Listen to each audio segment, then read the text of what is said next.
Kuncinya menanam anggur itu medianya gembur atau poros lah, terus banyak unsur haranya, pH-nya normal. Minim itu untuk pupuknya NPK, terserah mau mereknya apa aja, yang penting anggur itu harus dipupuk dan dikasih obat anti hama ya.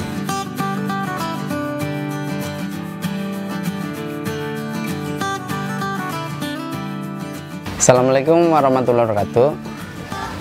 Kembali lagi kita di channel Ayo Berbagi dengan Ipul Warwer ya, saya ya sendiri.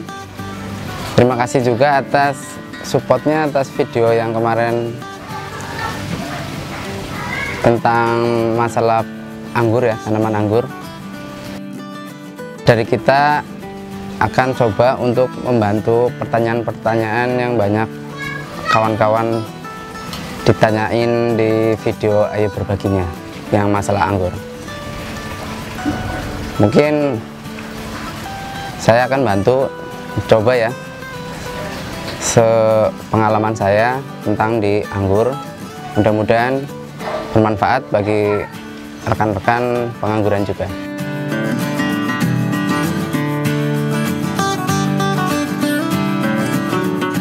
Untuk pertanyaan yang kemarin ada yang tanya untuk media anggur ya yang saya gunakan, walaupun nggak bisa buat patokan pemula atau senior lah. Kuncinya itu media anggur itu poros ya. Poros artinya disiram itu airnya gampang larut. Terus pH medianya normal 6,5 sampai 7. Banyak unsur haranya. Untuk komposisi media yang saya pakai itu ada tanah lembang, sekam bakar, kohe kambing. Itu perbandingan 1:1, misalnya 1 karung. Untuk dicampur dolomitnya sekitar 2-3 kilo. Untuk furadan 2-3 sendok. Habis dicampur merata, siram E4, fermentasi. E4 bisa secukupnya lah. Misalnya bikin adonan air 5 liter, E4 kasih aja 5-7 tutup, cukup itu.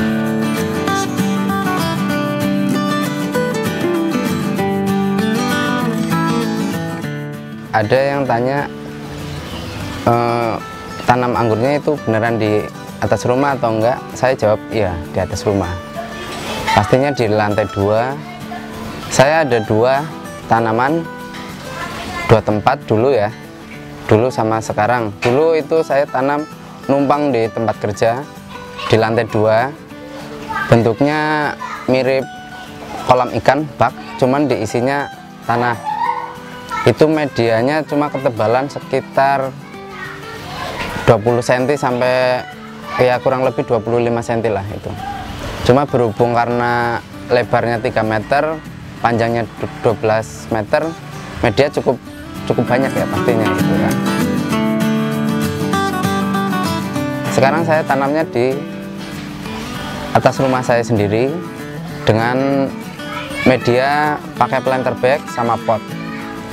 Untuk planter bag yang saya gunain itu volume 75 liter dengan media komposisinya tanah lembang 1, sekam bakar 1, terus kohe kambing 1 dicampur dolomit. Kalau 1 karung ya dolomit bisa 3 kilo sampai 2 kilo sampai 3 kilo. Untuk furadan bisa 2-3 sendok. Ada pertanyaan bagusan pakai atap atau tempat terbuka. Pastinya ada plus minusnya. Untuk yang pakai atap kita lebih apa ya, untuk tanamannya sendiri lebih terjamin dari hama jamur. Karena kalau di musim hujan di tempat terbuka intensitas jamurnya cukup tinggi, apalagi kalau tanamannya kurang sehat. Biasanya kalau kurang sehat karena unsur K-nya kurang ya, jadi sebaiknya kalau terserang jamur banyakin unsur K dan hentikan unsur N. Soalnya N itu ibaratnya protein, ibarat kita semprot pestisida tapi N-nya masih dikasih, otomatis si hama juga malah lebih subur ntar. Jadi kalau pertanyaan bagusan pakai atap atau tempat terbuka, pasti saya jawabnya lebih bagus pakai atap.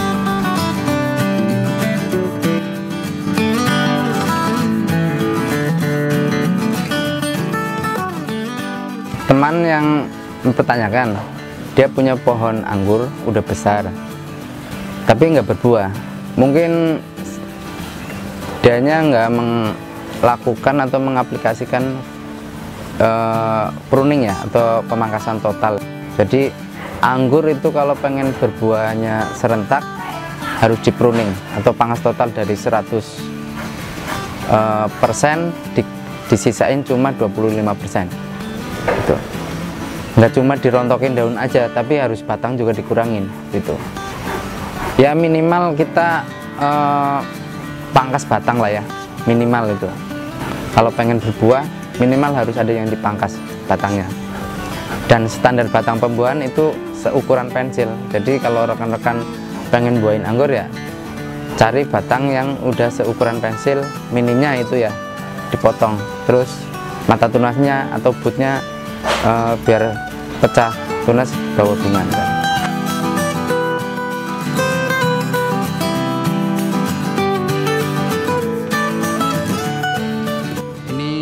Ini tunas airnya yang dibuang, ntar kita lukain depan mata tunasnya ini. Di mana Mas lukainnya? Di depannya, di depan mata tunas ini. Dipotong semua Mas? Iya, untuk tunas airnya. Sayang Mas, udah gede. Emang kalau di anggur harus raja tega sih Om. Mas Ipul, kenapa itu dihabisin, ke tujuannya apa Mas? Tujuannya biar munculin tunas baru dari botnya. Sekalian bisa buat pembuahan juga. Oke. Ini nggak ada daunnya nanti bisa buah? Insya Allah sih. Ntar kan buah itu muncul pas trubus atau keluar tunas baru, munculnya buah itu. Depan mata tunasnya. Depan mata tunasnya. Oh. Melukainnya seperti apa? Gitu aja? Iya. Seberapa dalam itu Mas? Separuh Pak? Bisa separuh atau 2 mili lah. 2 mili udah cukup Pak. 2 mili udah cukup. Setiap mata tunas aja dilukain. Oh, setiap mata tunas. Berarti ini tadi 1, 2, 3. Oh, kiri kanan ya? Iya. Ntar tinggal diseleksi. Kalau terlalu rapat, yang trubus kita seleksi di. Nanti sortir. Ini dia akan tumbuh trubus. Iya. Tumbuhnya tuh daun ya? Daun dulu, baru keluar bunga. Bunga? Oke, tumbuh daun dulu, baru bunga. Nah, ini dari kita melukai ini berapa lama Mas tumbuh daun atau nanti? Paling cepet sih 1 minggu sih. 1 minggu udah kelihatan. 10 hari lah. 10 hari udah kelihatan pecah tunas biasanya. Nah itu biasanya setelah pecah tunas numbuh bibit apa namanya bunga? Iya. Berapa lama tuh ketemu bunga lagi?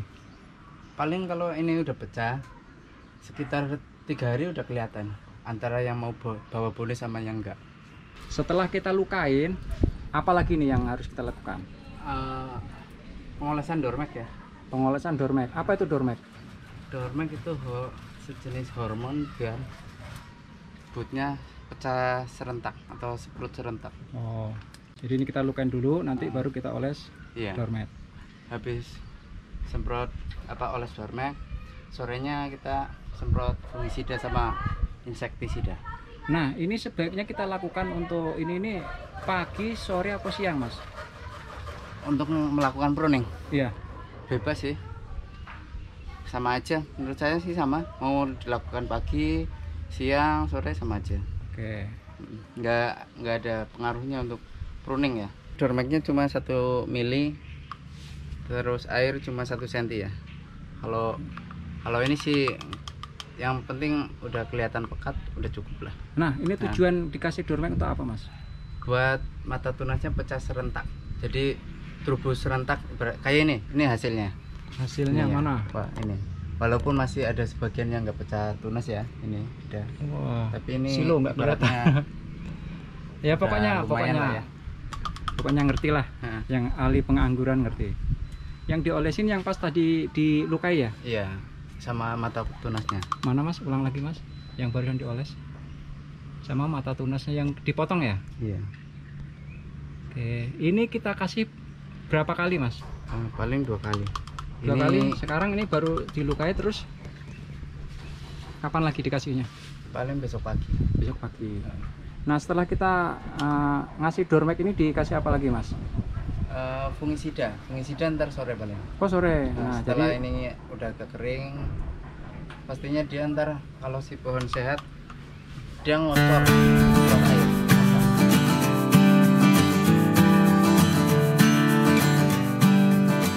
Anggur itu bisa manis semua nggak? Bisa pasti. Yang penting dikasih pupuk ya.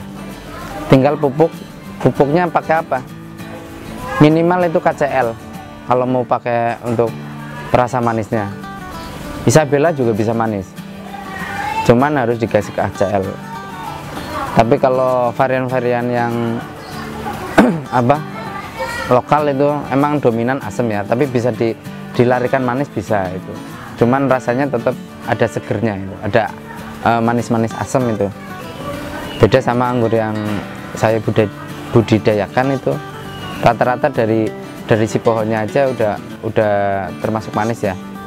Apalagi kalau didoping dengan pupuk yang kandungan K-nya tinggi. Untuk pemanis buah kita pakainya pupuk KNO3 putih sama magnesium sulfat.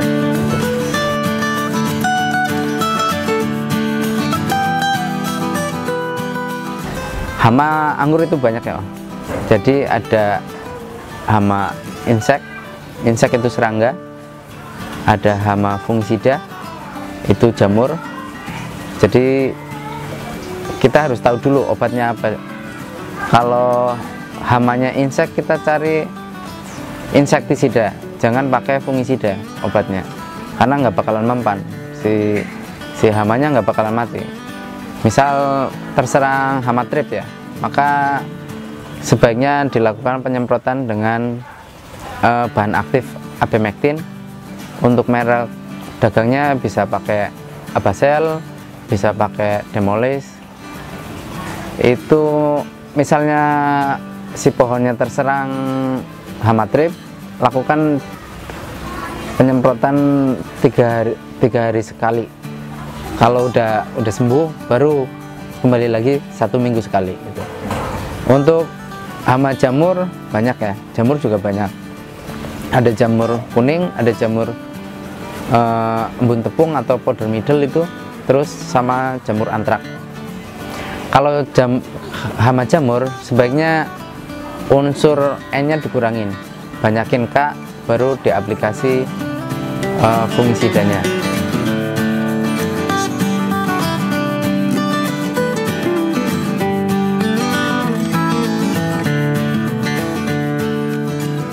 Nah, ada lagi untuk pertanyaan dari teman-teman yang pengen bibit ya. Pengiriman saya dari ujung barat sampai ujung timur sudah dijalanin ya, udah pernah lah ya. Dari Aceh sampai Papua. Alhamdulillah sebagian bibit ada yang aman. Kalau bibit pasti ada resikonya, layu pasti bisa itu. Ntar kita arahin, kita bimbing. Alhamdulillah bibit kalau sehat dia bisa tumbuh normal. Kalau sampai terjadi posisi bibit sampai tapi keadaan mati, maka saya akan kirim ulang ya, ada garansi pengirimannya gitu.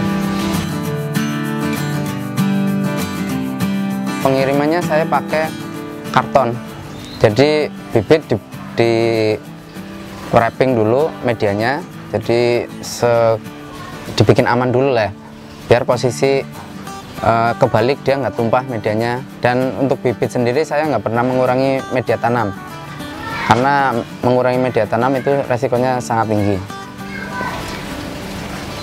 Ntar habis di wrapping saya masukin ke karton dan apa namanya, dikasih ajir ya buat pengamannya. Soalnya kalau karton kan tetap ada kelemahannya.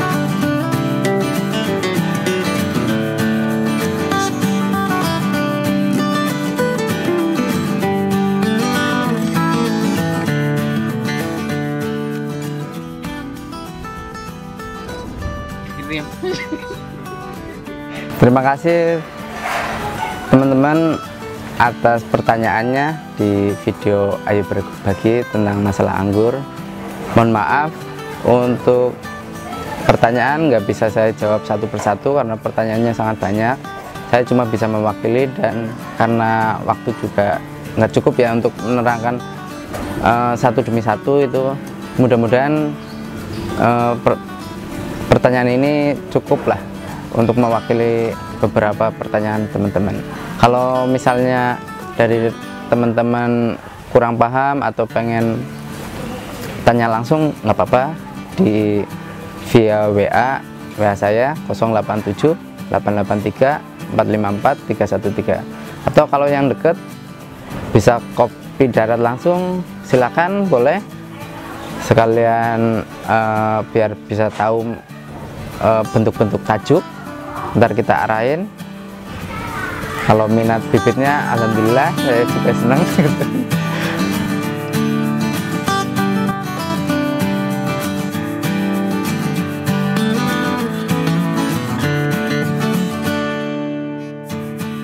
Terima kasih atas dukungannya atau supportnya ya di channel Ayo Berbagi, juga Ibu Luarwel, channel Taman Langit Grab.